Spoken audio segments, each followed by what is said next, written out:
کلا هر چیزی که گوگل درست بکنه عالیه.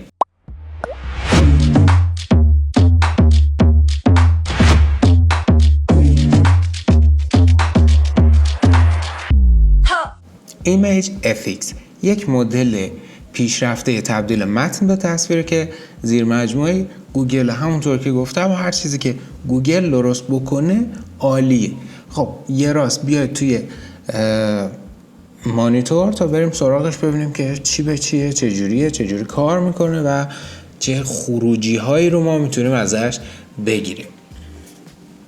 اوکی، وارد در واقع ایمیج FX که میشیم، یک بیلبیلک اینجا داره. بیلبیلک رو که میزنیم میبینیم به جز ایمیج FX، ویدیو FX، موزیک FX، دیجی موزیک FX هم داره. خب در مورد بقیه اینا توی ویدیوهای دیگه میپردازیم، فعلا بچسبیم به ایمیج FX. خب بیایم توی این قسمت در مورد این هوش مصنوعی که بخوام بهتون بگم، تا جایی که دلش بخواد بهمون خروجی میده، هر جور دوست داشته باشه اینجوریه، چون هنوز به طور کامل عرضه نشده. خب بیام یکی یکی منوها و همه زار و زندگیشو بکشیم بیرون ببینیم چجوریه. توی این قسمت ما هم به صورت 4 تایی میتونیم خروجیامونو ببینیم، هم به صورت اسکرولی سمت چپ و راست.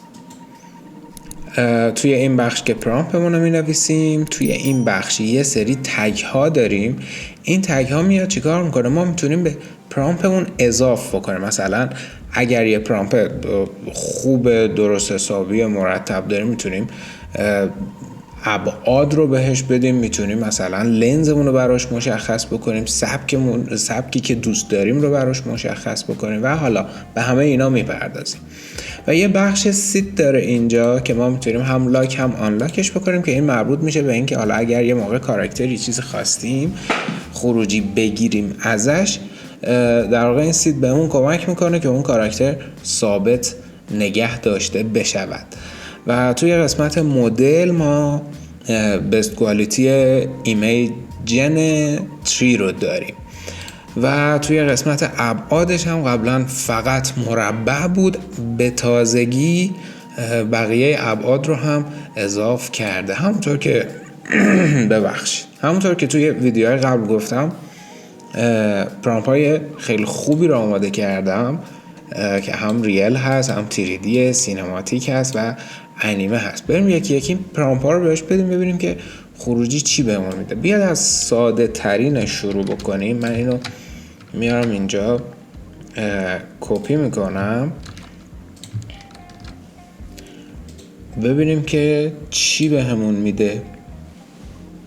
ابعادش هم روی 16:9 بود.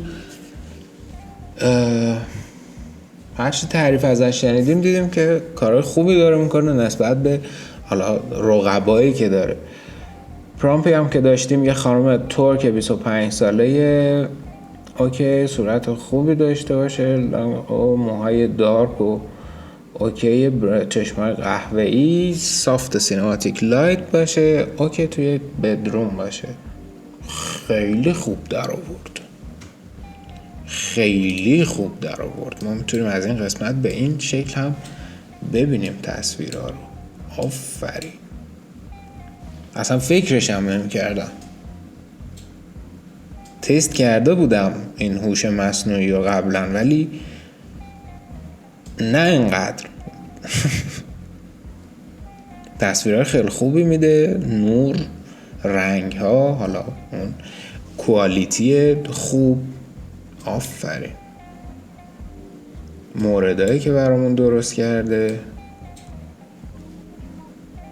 باریکلا، من دوست داشتم. اوکی، حالا ما از این تگ ها هم توی همین در واقع پرامپت استفاده میکنیم. مثلا من یه 35 میلیمتری بهش اضافه میکنم. یه بیلبیلک اینجا داره، میتونیم 8 میلیمتری بهش اضافه کنیم، 35 میلیمتری، لوموگرافی فیلم و دیجیتال فوتو. حالا مثلا من 8 میلیمتری رو اضافه میکنم دوباره کریت رو میزنم ببینم که خروجی به همون چی میده. این 8 میلیمتری همون در واقع اینجوریه که با یک دوربینی که لنزش 8 میلیمتری باشه عکاسی بشود. این بشود گفتنهای من یواش یواش داره اذیت میکنه خودمو. آقا باریکلا، آقا بار شما این تصویر رو ببین. آقا باریکلا،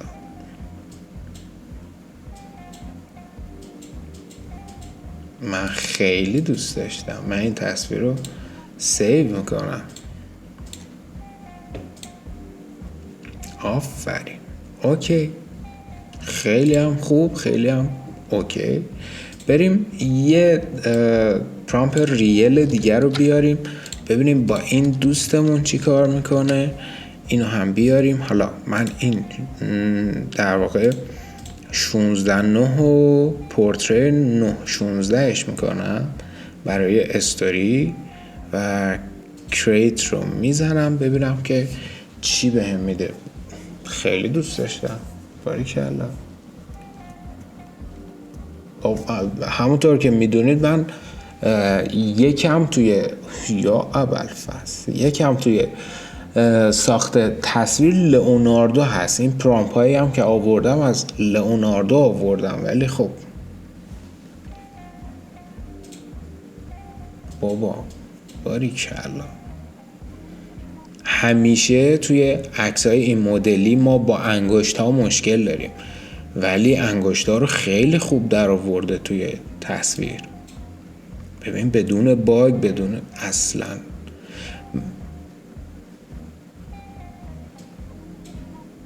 من اینا رو نشونم بدن اصلا شاید توی 10-15 ثانیه اول متوجه نشم که اینا رو AI درست کرده و باید خیلی دقت کنم که متوجه بشم AI، ولی خیلی خروجی تر و تمیز و مرتبی بهم داد. باریکلا.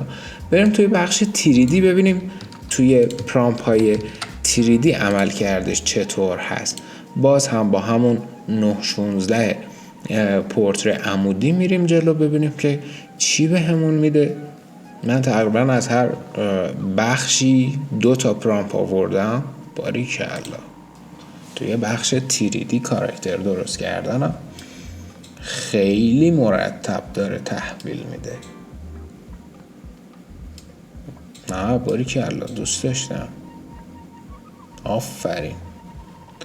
بیاد اون یکی پرامپ سنگین تر رو هم بهش اضاف کنن جایگزین کنیم ببینیم که این رو به صورت حالا لندسکیپ به همون چی میده. دوست داشتم. خروجی های خوبی داره بهم تحویل میده. آفرین. این پرامپ خیلی سنگینه و تصویری هم که داشت خیلی تصویر با کیفیت و با دیتیل بود. ببینیم که اینجا چی بهمون خروجی میده. همونطور که بهتون گفتم هر چقدر دلش بخواد بهمون خروجی میده. هر لحظه ممکنه بگه آقا دیگه دوست ندارم بهت خروجی بدم، عشقم نمیکشه دیگه، دوست ندارم. یه کوچولو طول داره میکشه چون پرامپ سنگینی داریم بهش میدیم.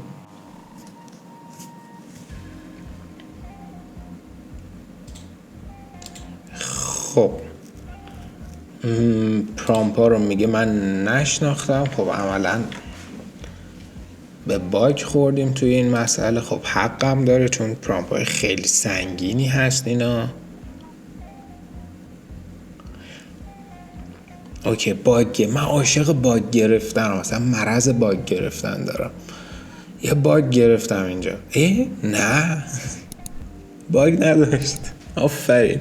توی پرامپ های در واقع طولانی و سنگین یه کوچولو با مکس میاد خروجی به اون تحویل میده که خب آفرین. همونطور که بهتون گفتم توی لئوناردو هم دیتیل خیلی خوبی داشت. آفرین. کیفیت خوب. بخش تیریدی ماجرا. آفرین. همونطور که میبینید اون بافت صورتش و گردنش، اون پشمالوی بودنه رو حفظ کرده، اون براق بودن لباسش، نورپردازی پشتش، اون نوری که به صورتش خورده و اون رفله در واقع نورهایی که افتاده توی شیشه عینکش، سیبیلاش. آفرین. و حتی بافت لباسش. این بخش خیلی خوبه، خیلی خوبه. آفرین. بریم بعدی، بریم توی بخش سینماتیک، ببینیم توی پرامپ های سینماتیک چه خروجی بهمون میده. البته که این پرامپ هم پرامپ سنگینی هست بازم، حالا نه به اندازه اون، ولی خب اندازه خودش سنگین هست. این هم باز به صورت 16:9 خروجی گرفته شد، به صورت لندسکیپ. و باز هم که داریم میبینیم یه خورده طول کشید، ولی خب نه،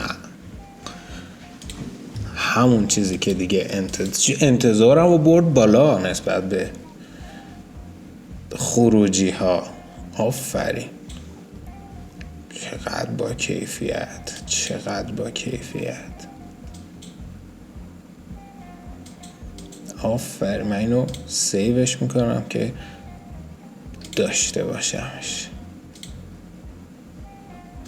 دوست داشتم. اون ببینید اون نوری که از بالا اومده خورده به در واقع شولدرش، و حالا اون نور بک‌گراندی که داره، نور روی موهاش، چقدر تر و تمیز و مرتب. اون مقدار نور حالا روی بقیه سوژه ها، به جز حالا سوژه اصلیمون، روی این صورت و لباس.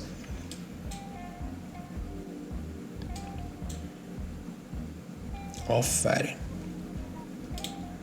داره یواش یواش قلقلک هم میکنه که یه جورایی با لئوناردو کات کنم. یه پرامپ دیگه بهش بدیم ببینیم که توی این بخش چجوری عمل میکنه. توی پرامپ بعدی حتما میام باز از تگ های بیشتری استفاده میکنم، ببینیم که اونجا چه خروجی هایی میخواد بهمون بده با استفاده از تگ ها، چجوری میخواد داستان رو پیش ببره برامون. بله، میبینیم که توی بخش انیمه ها هم همینطور خیلی با کیفیت و همون جوری که توقع داشتم. باریکلا. بریم از اینجا شروع کنیم. آفرین. چه بوکه های خوبی درست کرده. اون مقدار بلر شدن تصویر و جدا کردنش از بک‌گراند عالیه. اون نور، وای، نور بکی که افتاده روش در واقع. آفرین. من خیلی دوست داشتم اینو. یه کوچولو حالا با هم متفاوت هست، ولی عالی عالی. باریکلا، باریکلا. خیلی دوست داشتم. بریم سراغ پرامپ آخر و بیایم توی این قسمت از تگ های مختلف استفاده کنیم. مثلا من 35 میلیمتری رو بهش اضافه کنم. هند مید و نه های کنتراست رو مثلا هستم، ولی لو کنتراست، میدیوم کنتراست، نو کنتراست، همون های کنتراست رو هستم باهاش. بوکه رو مثلا هستم باهاش، ولی خب حالا توی بوکه چی داره؟ اوت آف فوکوس 100% اون بیرون باشه. شارپ فوکوس، شارپ نه، فکر کنم همونقدر کافی باشه. و حالا همینا رو به صورت 9-16 عمودی میایم خروجی میگیریم، ببینیم که چی بهمون میده روی پرامپ جدید. ببینیم چیه، چیکار میخواد در اون انجام بده. قطعا منتظر سورپرایز شدنم با این خروجی هایی که داره بهم میده. یا خدا، یا خدا. انیمه نیست، احتمالا من بعد انتخاب کردم، یعنی گذاشتمش احتمالا توی بخش تیریدی بوده، من اومدم گذاشتمش توی انیمه ها. درسته؟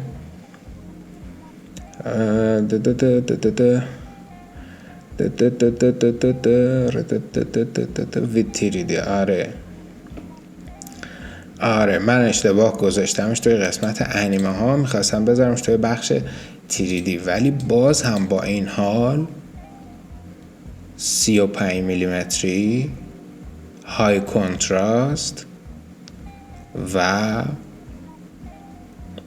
فوکس خیلی خوبی کرده و اون بوکه ها رو هم آفرین. ببینید این دونه دونه های توی تصویر رو میبینین، بوکه درست کرده. این حاصل نور، اینا همش تصویر شناسیه. آخ آخ آخ آخ، خدا رو شکر توی این سالایی که داشتم کار میکردم، حدود 12 ساله دارم کار عکاسی و تصویر میکنم، 12-13 ساله دیگه. تصویر رو میبینم، جنسش و اون کیفیتش رو و اینکه حالا چه جوری و چه شکلی و اینا خیلی خوب متوجه میشم. خدا رو شکر واقعا. و واقعا الان داره تصویرهای خیلی خوبی میده. باریکالله. آقا اینم از ایمیج افیکس. بریم توی این بیلبیلک بخشای دیگه، ویدیو افیکس، موزیک، فلان فلان فلان، اینا رو هم توی ویدیوهای بعد میام سراغش. البته باید برم چکش بکنم چون اصلا نرفتم، حتی روش هم نزدم ببینم چی به چیه. برم اینا رو چک بکنم بیام. این که منو خیلی سورپرایز کرد ایمیج افیکسه. اگه دوست داشتید حتما برام کامنت بذارید، لایک و سابسکرایب هم فراموش نشه. یادتون نره که لایک و کامنت شما باعث میشه که بقیه هم این ویدیو رو ببینن و استفاده بکنن و یاد بگیرن. پس دریغ نکنید. متشکرم.